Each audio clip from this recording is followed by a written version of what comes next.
in a genre practice workshop, it's a 90-minute block in the elementary school. It's a 70-minute block in the middle. Ideally, it should be a 90-minute block in the middle, if you can do that.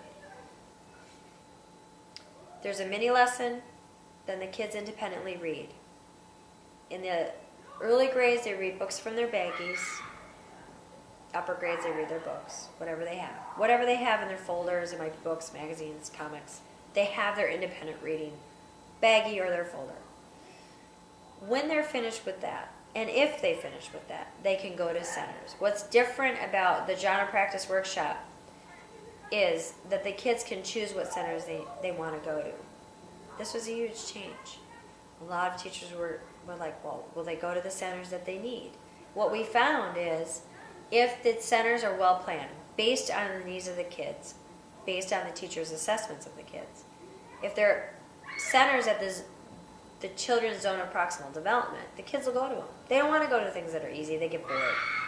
So when kids are disengaged, it's usually because they're bored. The centers aren't good enough. So the teachers have to work very hard at making sure the centers are sort of at their zone of proximal development. Give them somewhat of a challenge, things that they can do with other people. The kids are really good about choosing the centers that they need and they want to go to.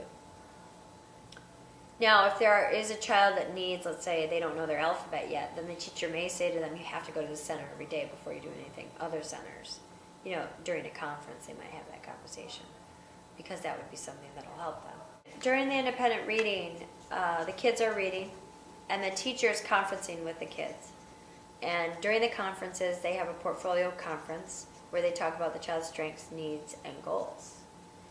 They'll also do a running record with the child, but the child will know the running record and what the results are and what that means. So they'll have a conversation together about what their strengths are, needs, and goals are, based on the running record, based on what they're reading, based on their work habits, whatever is the teacher is assessing and the student is giving.